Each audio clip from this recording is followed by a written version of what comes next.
Did you want to fight? Is that the deal? Whoa, bro. I'm transgender, non-binary, and I don't want to be searched by a man. I claim my Fourth Amendment rights. I got assaulted in this bar twice in a row. I film myself when I get assaulted for NFT crypto art. What's your name? What's your badge number? Tell me your name and your badge number. White key.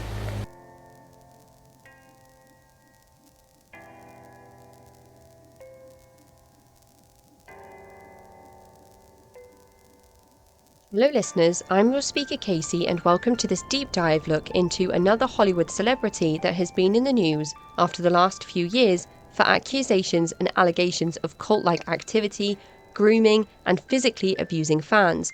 I've compiled a look at various sources who have covered this and put together a timeline of events that may help us to distinguish fact from media fiction. And now on to the show. Ezra Miller was born September 30th, 1992 in New Jersey, USA to parents, dance mother Marta Miller and book publisher father Robert S. Miller. They have two older sisters, Saya and Caitlin, and always had an interest in the performing arts. At age 6, Miller began training in the art of opera singing in order to overcome a speech impediment as reported by the Daily Beast in 2012. Written in the article where Miller is interviewed, it reads, "Born with a debilitating stutter, they were inspired by their kindergarten teacher to enroll in opera training at her conservatory at the age of 6. After a year, their stutter was completely gone. Quote, I had been doing speech therapy, and it had been making me more aware of the stutter, which actually made it worse," Miller says. "It was a breath-line stutter, so I wasn't breathing in enough to complete a word. And opera training is all about the control and manipulation of the breath." They would then go on to appear in various operas as reported by the New York Magazine in an article titled We Need to Talk About Ezra, which reads, At 8, Miller performed in White Raven, a Philip Glass collaboration with Robert Wilson about Portuguese explorer Vasco da Gama at Lincoln Center. As part of it, Miller was hoisted, quote, 300 feet in the air. Actually more like 40, to the ceiling of the New York State Theatre. There, Miller says, quote, I conducted the orchestra with one grand sweeping gesture. I brought up the sun. It was the most profound ego boost that an 8-year-old could possibly receive. Miller then joined the Metropolitan Opera Children's Chorus before being washed up when puberty kicked in, so they turned to acting. Miller attended a prestigious private institution for their education called the Hudson School in Hoboken, New Jersey, and began diving into TV and film. At the age of 14, Miller appeared in their first film titled After School, about a student at a boarding school who records the death of twin sisters dying of an overdose, with depictions of the character also masturbating to extreme online snuff pornography of girls getting strangled. 2 years later, at the age of 16, Miller dropped out of school as a junior and would soon be cast for the role of Kevin in a film titled We Need to Talk About Kevin, a movie about a mother who struggles to love her own strange child who goes on to commit a mass school shooting with a bow and arrow. In May 2011, the film was released with Miller starring alongside Tilda Swinton and John C. Reilly, receiving stellar reviews and a 7.5 out of 10 rating on IMDb. Miller spoke with New York Magazine about the film, stating, quote, In moments where my mind would escape Kevin's, I had this gathering appreciation for everything that my mother did right. But to bring back to the forefront of my brain this loving, empathetic relationship with my mother would have been extremely detrimental to either me or the film, so it was really essential that she, keep fair distance. She sat beside Miller during Kevin's debut at a film festival to see a killer with her child's face. Miller says, quote, I've never heard her cry like that, like audibly sobbing and shaking. According to The Hollywood Reporter, Miller kept the bow and arrow from the set. The following year, Miller would land their breakout role in a film titled The Perks of Being a Wallflower, a film adaptation of a book of the same name, directed by the book's author, Stephen Chbosky. In this movie, Miller appeared alongside Emma Watson and Logan Lerman, a coming-of-age movie focused on 3 good friends with great chemistry who go on a bonding trip. During the filming of this movie is when Miller first lands themselves in trouble with the law, as far as my research could tell. ContactMusic.com reported in July of 2011, quote, the Californication actor, who was currently filming The Perks of Being a Wallflower alongside Emma Watson, was stopped by traffic cops in New Jersey and was allegedly holding brown vegetable material. Miller was booked for drug possession, but the charges have been dropped by a judge, according to TMZ.com. Miller was instead hit with 2 citations for disorderly conduct, which carries a penalty of $600. Miller spoke about this incident with the New York Magazine. The article says, quote, pot was strewn about, covering me like a quilt, says Miller, who got off any charges thanks to a kindly magistrate, who gave Miller 2 counts of disorderly conduct and, quote, a lengthy lecture regarding my influence on the young extras of our film, one of whom he later revealed was his daughter. In November of 2011, Miller took part in an Occupy Wall Street protest and was found by Metro, who stated, quote, we found the 19-year-old chanting along the corner of Zuccotti Park at Trinity Place and Liberty Street. Interestingly enough, Miller's activism would play a part in some of their more questionable activity later on. After starring as openly gay character Patrick in The Perks of Being a Wallflower, Miller would soon come out as queer to Out magazine, stating, quote, I'm queer, they say simply. I have a lot of really wonderful friends who are very different sexes and genders, and I'm very much in love with no one in particular. I've been trying to figure out relationships, you know. I don't know if it's responsible for kids of my age to be so aggressively pursuing monogamous binds, because I don't think we're ready for them. The romanticism within our culture dictates that that's what you're supposed to be looking for. Then when we find what we think is love, even if it is love, we do not yet have the tools. I do feel that it's possible to be, at this age, unintentionally hurtful just by being irresponsible, which is fine. I'm super down with being irresponsible. I'm just trying to make sure my lack of responsibility no longer hurts people. That's where I'm at in the boyfriend, girlfriend, Z-friend type of question. End quote. And would continue their activism a few months following this article when they were invited by Greenpeace to trek to the North Pole to plant a flag for the future on the seabed several miles below the surface. According to looktothestars.org, 20-year-old Miller said the Arctic is melting in front of us, and right now companies are going up there to drill for more oil. It's time to create a new story. Millions of us have joined a new movement at savethearctic.org to draw a line in the ice and say this stops here. Miller trained ahead of the event and was joined by 3 other young people to complete this mission. A year following the Greenpeace announcement, Warner Brothers cast Ezra Miller to play The Flash, announced by The Hollywood Reporter on October 15, 2014. And Miller would be a part of the DC Universe, film and TV shows that were planned alongside the growing success of the Marvel Cinematic Universe. In 2015, Miller's band, Sons of an Illustrious Father, released their first official EP titled Sons. Miller's band consists of 3 members, including bandmates Leela Larson and Josh Albin. And later in 2018, the band would speak with Vulture about their music, stating, the first song on the album, an authentic banger called US Gay, features a defiant Miller singing, I want fag tattooed in red on my forehead. The sort of line that's all the more bracing when you hear it come from a Hollywood superhero. It's an emotional rollercoaster of a song, said Larson, who wrote it as a response to the Pulse nightclub massacre. Partly, it's about addressing the actual sense of physical precarity I feel as a queer woman. I don't often feel very safe, and there have been some scary situations where I've very realistically been threatened because of my gender presentation and sexual identity. We've been in some of those situations together, where my friends have stood between me and a violent aggressor, Miller says, recalling a night when a man chased Miller's bandmates outside their concert venue until Larson turned the tables. It was a really moving moment in my life, says Miller. I wanted so badly for everyone to be out of danger, but Lila turned around and put her finger in this guy's chest and said, stop. And he did. It was really, really powerful. Gender politics and activism and violent scenarios start to become a part of Miller's identity in Hollywood at this point, but it doesn't stop here.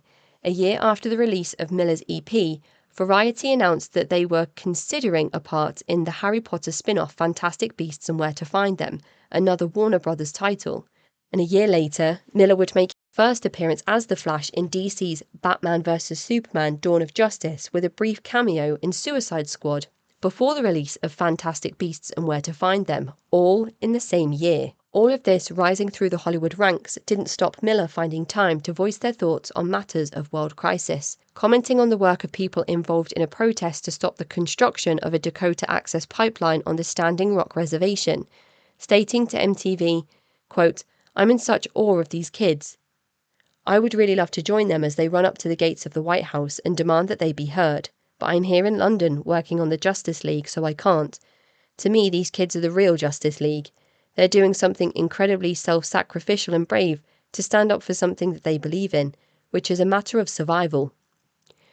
Miller was so inspired by the protests that they would eventually find time to take part, and according to IndieWire.com, met a young person by the name of Toccata Iron Eyes, who was a leading member of the protests, aged only 12 at the time. Miller also found time to keep up musical efforts, when recorded by passers-by playing a rendition of Rihanna's work at the San Diego Comic-Con in 2016. Miller appeared in Fantastic Beasts alongside Johnny Depp, and Warner Brothers would find themselves in a spot of hot water with Depp over the ongoing allegations of domestic abuse and violence against Depp's former wife Amber Heard, as well as an ongoing battle of sobriety. It was soon announced that Depp was removed from the rest of the planned franchise and began being cancelled all over Hollywood, despite later winning a lawsuit against Heard, where it came to light that perhaps Depp was the true victim of domestic violence from Amber Heard herself, who had twisted the story to make herself the victim. Perhaps Warner Brothers thought that this was their biggest worry, that in 2017 Miller appeared, and when a fan who was filming asked if Miller was drunk, and then says, "Let me smell your breath," Miller leans into the fan, places their hands on either side of the fan's face, and kisses them on the lips before licking the entire side of the fan's face without his consent or permission. The fan does not seem upset or distressed, and the crowd are cheering, but it does perhaps show the first signs of Miller crossing professional and ethical boundaries between himself and fans. In that same year, Justice League premiered, offering Miller's first feature-length film as The Flash, alongside big co-stars such as Jason Momoa, Ben Affleck, and Gal Gadot. Before the year was out, Miller and their band, Sons of an Illustrious Father, invited Toccata Iron Eyes to interview them. The 2018 article on Sleek reads, "Sons of an Illustrious Father invite a 14-year-old activist to interview them. Their political activism extends well beyond the outro of any of their indie bops. They've been particularly impassioned about the Dakota Access Pipeline, a battle of attrition between the US government and the fossil fuel opponents of the 1,172-mile-long underground oil pipeline, many of whom are indigenous to the land the government intended to plow through to build it. One of the leaders of the movement is 14-year-old youth leader Toccata Iron Eyes. Sons became familiar with the work of Iron Eyes simply by nature of following the story, and personally invited her to interview the band. Toccata opens up the interview by saying, quote, "I'm just going to introduce myself even though you guys know who I am. My name's Toccata, which means future. My last name is Iron Eyes. A lot of people think that's really cool. I'm 14, I'm a freshman in high school, I like to read and write. I do public speaking here and there," to which Toccata receives a response from Miller. Quote, "You're a movement leader, an activist superstar." On July 21, 2008, EW.com reported that Miller took to the stage to participate in a Fantastic Beasts panel, cosplaying as Toadette, with a big pink mushroom headpiece to boot. The beginning of Miller's more eccentric and gender-fluid public image and media appearances, which added to Miller's allure and identity as a gay icon within Hollywood, until accusations began building up. In a November 2018 article on The Hollywood Reporter, Miller spoke out about their isolated and vast property, describing it as a polyamorous farm. They also spoke about identifying as non-binary and would later tell GQ magazine that they refused to be gendered. In the Hollywood Reporter article, Miller speaks about their own Me Too experience, being exploited and abused within Hollywood in a non-consensual confrontation. In the same month, Miller went on to appear on the front page of Playboy, with an article from Playboy.com reading, "The star posed for their gender-bending Playboy shoot, complete with bunny ears, fishnets, and size 14 heels, all per their request. Miller says, quote, "I'm trying to find queer beings who understand me as a queer being off the bat, and I feel like I'm married to them 25 lifetimes ago. And then they are in the squad, the polycule." It seems that Miller was building their image with a lot of gender fluidity and activism, not just on things environmental, but also things LGBT rights. Many of their runway looks have been iconic, shocking, and non-gender conforming. Around this time, during the beginning of the COVID-19 lockdown when filming Fantastic Beasts, Miller locked themselves in an Airbnb with a number of people. An anonymous source came forward to state, quote, "I felt like everyone was hypnotized, enamored by Miller and hanging on their every word." And the article stated, now, in the insider investigation, one woman says Miller's behaviour inside the luxury Airbnb was equally troubling. The woman who visited Miller's Airbnb, which was located in a Reykjavik suburb, compared her experience at the home to living on a commune.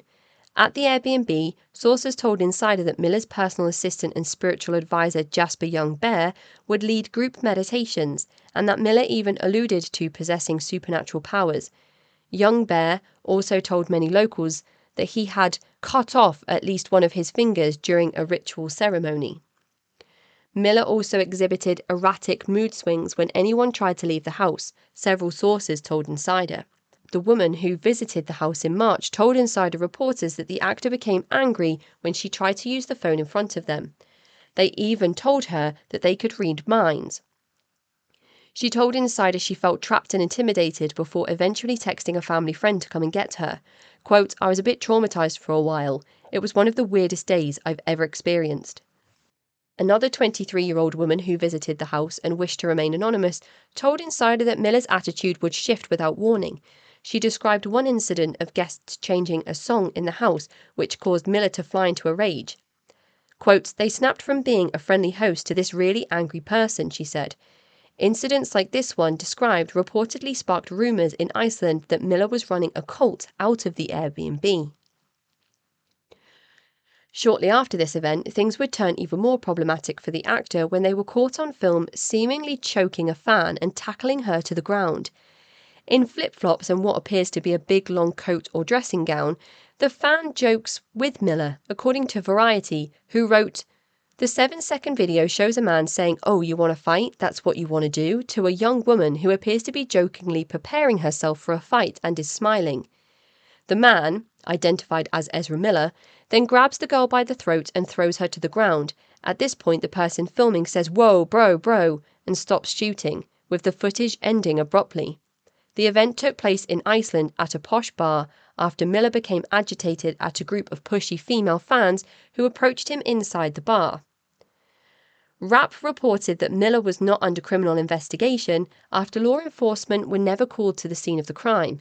The article reads, quote, "Justice League star Ezra Miller is not under criminal investigation after a video posted on Twitter on Sunday night appeared to show the actor choking a woman and pushing her to the ground outside a bar in Iceland."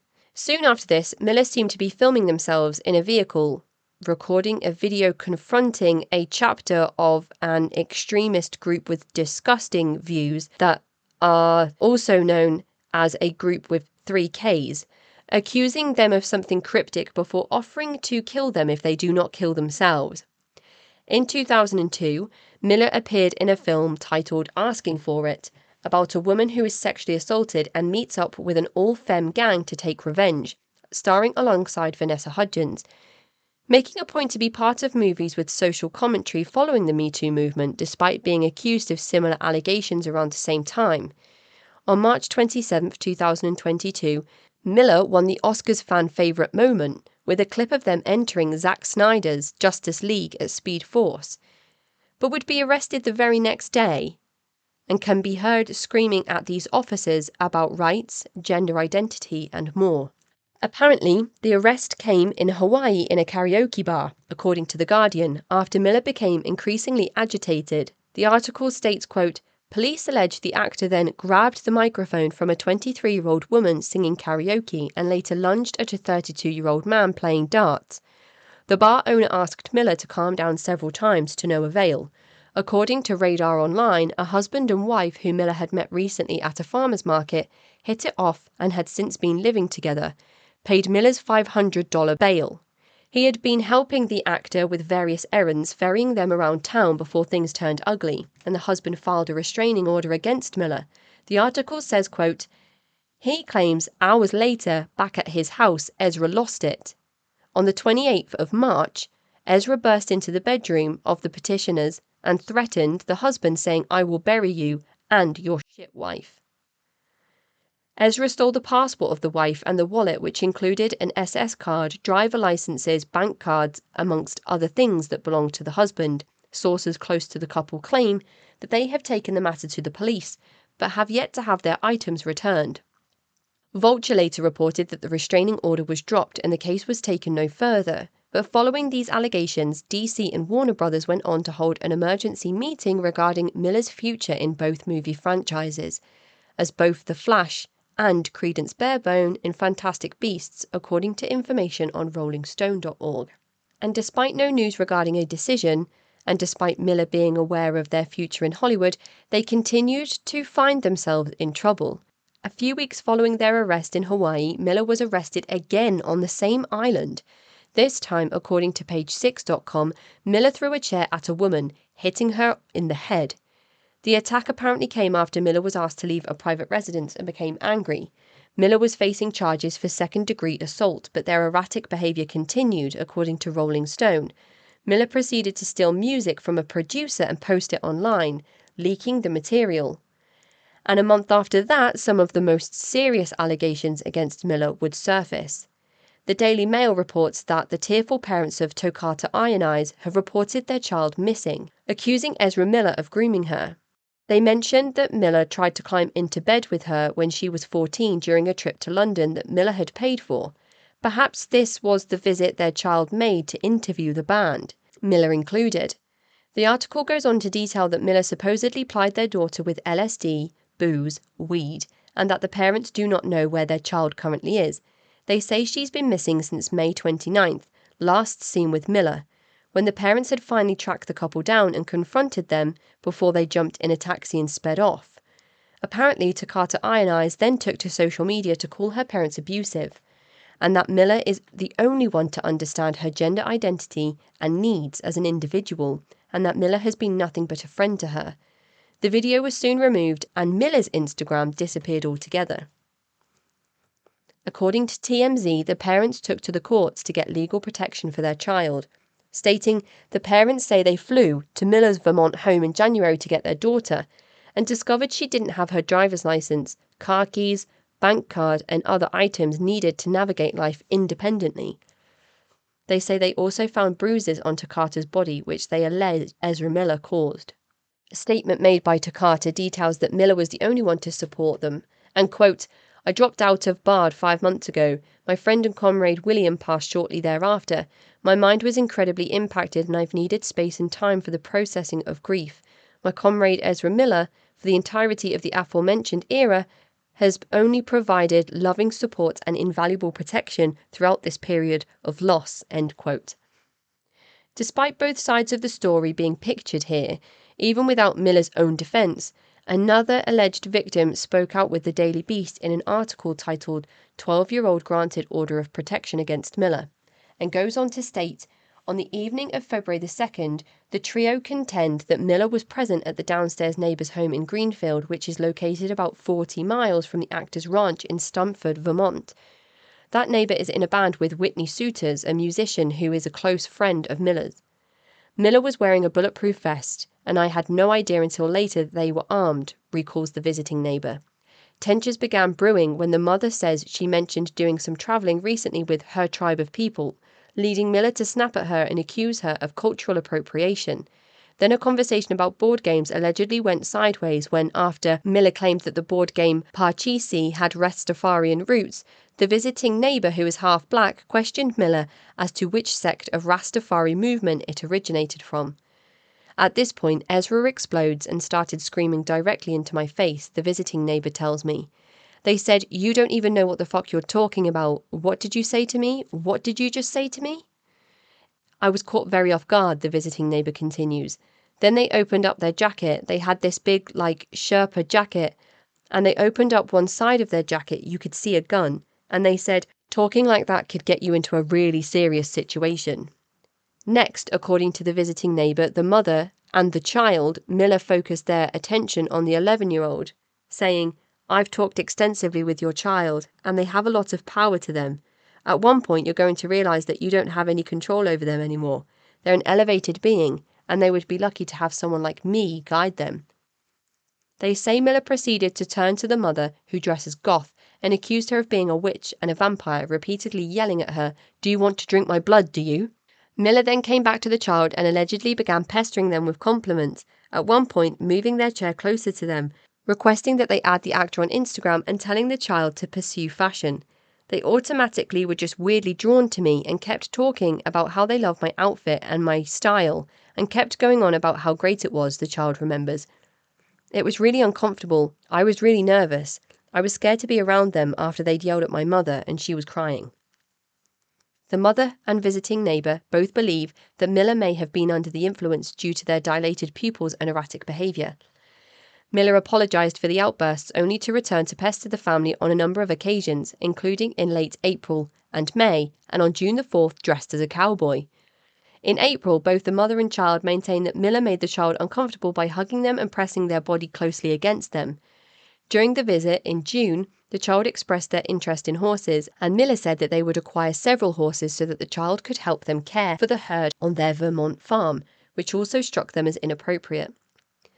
And there was even a TikTok creator named Maya Solange who took to the internet to call out Miller and their abuses against Solange, stating, quote, "You took everything from me, Ezra Miller. You're not a good human, and I can finally say without being terrified, abuser." The video currently sits at 3 million views. According to dailydot.com, the pair were intimate in the past, with Miller being abusive. And things only escalated from here when Miller was accused of imprisoning a 25-year-old on his Vermont farm along with her 3 children, all aged between 1 and 5. According to The Guardian, the father of 3 children is concerned for the children's safety as their mother is residing with Miller on his 96-acre Vermont farm property. The article states that there are tons of unattended firearms, with pot being grown on the property and heavily smoked without much care for ventilation. The Guardian writes, Rolling Stone says sources have reported unattended guns lying around the home, with one recalling an instance in which a 1-year-old child allegedly picked up a bullet and put it in her mouth. Video footage seen by Rolling Stone apparently shows at least 8 assault weapons and handguns lying around the living room, as well as rifles, with some weapons propped up next to piles of stuffed animals. And ends by saying that Miller had apparently flown the family off of the farm to a property in Hawaii without the father's knowledge or consent. Just last month, Miller appeared in court in Vermont to plead not guilty to felony burglary and larceny charges. If found guilty, they face up to 26 years in prison, according to Vanity Fair. The article details that Miller is accused of stealing bottles of alcohol from an unoccupied Stamford, Vermont residence back in May. According to Deadline, following an investigation, Vermont State Police found probable cause to charge Miller with felony burglary in an unoccupied dwelling. Vanity Fair's Julie Miller has written that she was told by Miller's representative of the incident that the actor, quote, was cooking with their mother, needed rice wine, and grabbed that and another bottle of wine from the home of a close childhood friend. The rep says Miller did not realise that the friend didn't want to be friends anymore, end quote. Vulture.com released an article stating Miller agreed no contact with the neighbours alongside a not guilty plea. Recently, a biopic of the life of artist Salvador Dali was released, with Ben Kingsley playing the famous but controversial figure, with Miller playing a young Dali. According to some sources, Miller has been removed from the credits but can still be seen on the IMDb cast lineup.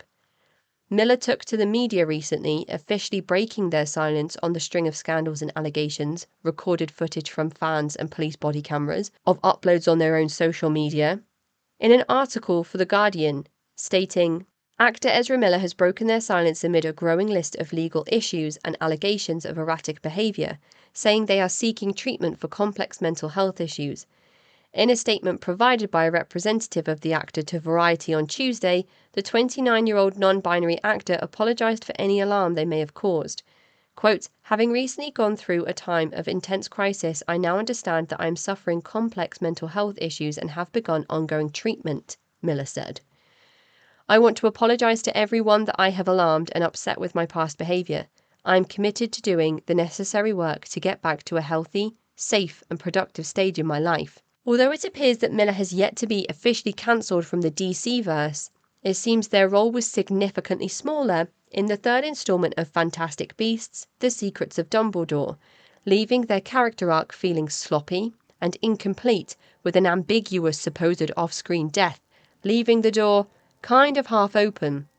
And as it stands, there are no other upcoming titles in the Internet Movie Database list, which shows some recognition of perhaps the controversial actor being cancelled in Hollywood, considering that at one point they were appearing in 5 titles in a year.